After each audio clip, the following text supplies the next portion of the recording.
Bismillahirrahmanirrahim. Assalamualaikum warahmatullahi wabarakatuh. Selamat datang kembali di channel Sobat Sobit. Pada video kali ini saya akan menampilkan soal-soal kompetensi teknis pada seleksi P3K guru kelas konsentrasi pada mata pelajaran PPKN.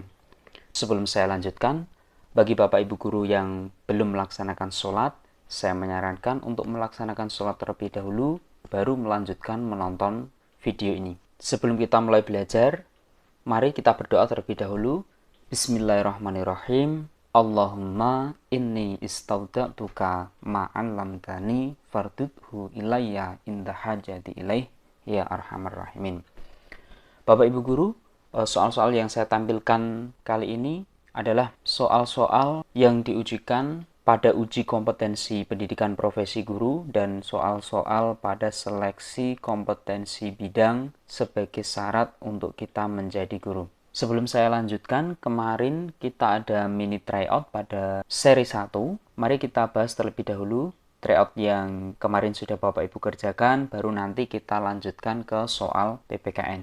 Soal yang pertama, berikut ini merupakan contoh alat atau media pembelajaran IPS berbasis teknologi informasi dan komunikasi, kecuali A. Video pembelajaran, B. Film dokumenter, C. Overhead projector, D. Closed circuit television, E. Computer assisted instruction. Jawabannya adalah, kemarin ada yang menjawab D, ada yang menjawab B. Jawaban yang benar pada soal ini adalah overhead projector atau yang biasa kita kenal dengan OHP. Mungkin Bapak Ibu guru masih ingat ketika menempuh pendidikan pada perguruan tinggi, sering digunakan OHP oleh Bapak Ibu dosen kita, terutama yang sepuh-sepuh, itu masih sering menggunakan OHP. Pada OHP ini merupakan perangkat keras yang sederhana, berbentuk kotak, kemudian menggunakan mika transparan untuk menampilkan tulisan ke tembok. Jadi tidak bisa mengeluarkan suara, tidak bisa berinteraksi, hanya menampilkan transparasi dari materi ke layar. Soal nomor 2, salah satu tujuan pendidikan IPS di sekolah adalah membina dan mengembangkan keterampilan sosial peserta didik. Dalam proses mengajar, serta pembelajarannya wajib diperkaya oleh pendekatan praktis seperti A. Mengerjakan tugas bersihkan halaman sekolah, B. Membangun pola pikir anak didik untuk berjiwa sosial, C. Mendiskusikan masalah sosial yang terjadi sehari-hari, D. Membiasakan bergotong royong membantu masyarakat yang mendapat musibah, E. Membuat karya tulis tentang masalah sosial. Nah, pada soal ini banyak dari Bapak Ibu guru yang terjebak dalam menjawab soal. Yang perlu kita garis bawahi adalah di sini merupakan proses mengajar serta pembelajaran. Artinya, proses belajar mengajar, yaitu pendekatan praktis yang digunakan pada saat proses belajar mengajar. Jawabannya yang tepat adalah C. Mendiskusikan masalah sosial yang terjadi sehari-hari. Karena ini kaitannya dengan proses mengajar atau proses pembelajaran Bapak Ibu. Jadi, menggunakan pendekatan praktis di dalam proses belajar mengajar, yaitu mendiskusikan masalah sosial yang terjadi sehari-hari. Ada Bapak Ibu guru yang menjawab D, membiasakan bergotong royong membantu masyarakat yang mendapat musibah. Ini masih belum tepat, karena hal ini dilakukan di luar kegiatan pembelajaran. Sedangkan yang diminta pada soal ini adalah dalam proses mengajar serta pembelajarannya menggunakan pendekatan praktis yang seperti apa. Kita lanjutkan ke soal PPKN.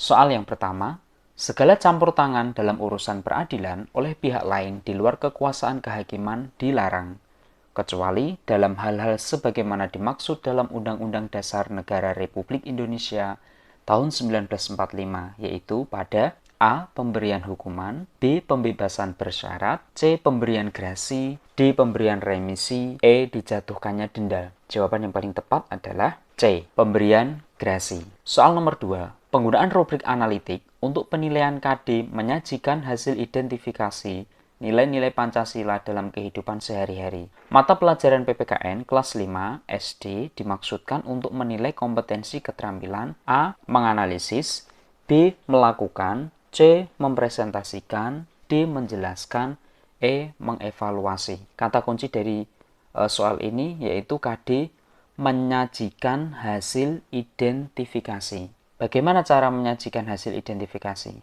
Yaitu dengan cara C. Mempresentasikan. Soal nomor 3. Dalam memanfaatkan sumber daya alam sesuai dengan kewenangannya sebagai daerah otonom dengan asas desentralisasi, pemerintahan daerah harus tunduk pada pengaturan A. Dipergunakan untuk kemakmuran rakyat, B. Dikelola oleh perusahaan daerah, C. Semuanya diatur oleh pemerintah pusat, D. Dipergunakan untuk kas pemerintah daerah, E. Pengelolaannya diserahkan pada pihak swasta. Ya, jawaban yang paling tepat adalah A. Dipergunakan untuk kemakmuran rakyat. Soal nomor 4. Dalam penilaian berbasis pembelajaran portofolio untuk mata pelajaran PPKN, kompetensi keterampilan yang berupa produk, maka guru melakukan A. Nilai portofolio diambil yang optimal, B. Menilai produk secara objektif dan transparan, C. Nilai produk dipadukan dengan nilai praktik, D. Nilai produk dipadukan dengan nilai tes, E. Tidak semua produk dinilai karena banyak. Ya, jawaban yang paling tepat adalah A. Nilai portofolio diambil yang optimal. Jadi portofolio untuk mata pelajaran PPKN dengan keterampilan yang berupa produk. Pasti nanti ada banyak tugas berupa produk. Nah, diambil yang paling optimal dari nilai portofolio tersebut. Soal nomor 5. Dalam pembelajaran PPKN kelas 6 SD, sesuai dengan pembelajaran berbasis masalah dengan KD, menampilkan sikap tanggung jawab terhadap penerapan nilai persatuan dan kesatuan dalam kehidupan berbangsa dan bernegara, terlihat dalam A. Memperhatikan penjelasan guru dengan tekun dan cermat, B. Aktif dalam kelompok tanpa membedakan teman, C. Membaca sumber belajar yang disarankan guru, D. Mengerjakan tugas dengan teliti dan tepat waktu, E. Siswa mengikuti perayaan keagamaan yang di sekolah. Dari soal ini kita mendapatkan kata kunci sikap tanggung jawab dalam nilai persatuan dan kesatuan. Jawaban yang paling tepat adalah ya B. Aktif dalam kelompok tanpa membedakan teman. Pilihan yang A, memperhatikan penjelasan guru dengan tekun dan cermat, C, membaca sumber belajar yang disarankan guru, D, mengerjakan tugas dengan teliti dan tepat waktu, E, siswa mengikuti perayaan keagamaan yang di sekolah, ini merupakan sikap tanggung jawab. Namun, yang berkaitan dengan nilai persatuan dan kesatuan berada pada pilihan B, aktif dalam kelompok tanpa membedakan teman. Soal nomor 6, observasi dalam pengumpulan data PTK yang dilakukan oleh guru dalam pembelajaran PPKN di SD yang paling tepat dilakukan oleh A. Guru sebagai teman sejawat, B. Guru BK yang ada di SD, C. Pengawas yang mensupervisi, D. Guru yang mengajar, E. Kepala SD sekolah tersebut. Ini berkaitan tentang pengumpulan data ketika kita akan melaksanakan penelitian tindakan kelas, khususnya dalam pembelajaran PPKN. Jawaban yang tepat adalah ya, guru sebagai teman sejawat. Karena sesama guru kita mengetahui kondisi-kondisi siswa, kita mudah berdiskusi dengan rekan sejawat sesama guru untuk menentukan permasalahan yang ada di dalam kelas. Itu yang pertama. Yang kedua, kenapa harus menggunakan guru sebagai teman sejawat untuk melakukan observasi? Ini tujuannya untuk menghindari subjektivitas. Artinya seobjektif mungkin dengan permasalahan yang terjadi di dalam kelas. 7. Lembaga negara yang memegang kekuasaan yudikatif menurut Undang-Undang Dasar Negara Republik Indonesia tahun 1945 adalah A. Mahkamah Agung dan Komisi Yudisial, B. MPR dan DPR, C. BPK dan Presiden, D. DPD dan DPR, E. Mahkamah Agung dan Mahkamah Konstitusi.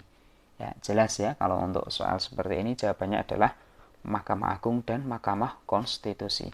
Nomor 8, kehadiran globalisasi menyebabkan berbagai macam keseragaman secara mendunia yang mengakibatkan nilai-nilai lokal terabaikan. Kondisi yang demikian dapat dihindari dalam kehidupan masyarakat Indonesia dengan A. Memperkuat politik lokal untuk mengembangkan diri. B. Selalu berorientasi pada masa depan. C. Menolak perubahan yang datang dari luar. D. Mempertahankan globalisasi dalam keseharian. E. Berpikir global, bertindak lokal. Ya, jawaban yang paling tepat adalah E. Berpikir global, bertindak lokal. Artinya kita berpikir sesuai dengan perkembangan zaman, sesuai dengan kemajuan zaman, namun kita tidak melupakan budaya lokal yang kita miliki. Soal nomor 9, Indonesia adalah negara hukum. Dalam arti negara hukum formal dibuktikan oleh ketentuan A. Pemberhentian seseorang dari jabatan menteri negara sesuai dengan target pembangunan oleh Presiden. B. Pembentukan, pengubahan, dan pembubaran kementerian negara diatur dalam undang-undang. C. Pengangkatan seorang menteri negara oleh Presiden yang berasal dari kalangan pengusaha. D. Jumlah kementerian negara ditetapkan oleh Presiden dan tidak memiliki kesamaan dengan periode sebelumnya. E. Pidato kenegaraan yang digunakan untuk menyampaikan capaian pembangunan tiap kementerian negara. Jawaban yang paling tepat adalah B. Pembentukan, pengubahan, dan pembubaran kementerian negara diatur dalam undang-undang. Soal nomor 10.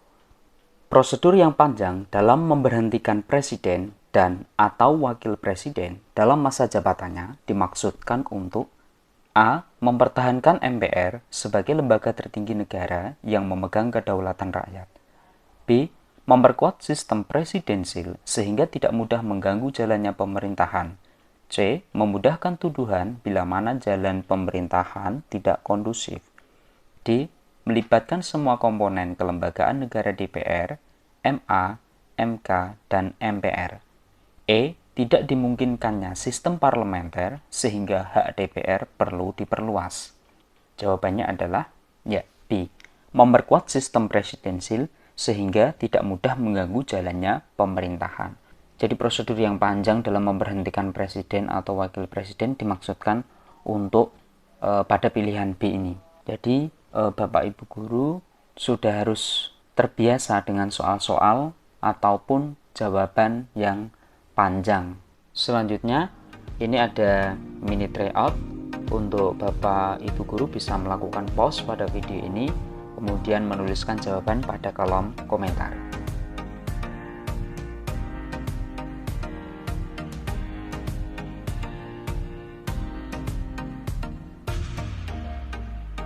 Terima kasih sudah belajar bersama. Jangan lupa subscribe dan tekan tombol lonceng untuk mendapatkan notifikasi soal-soal baru dari Sobat Shopee.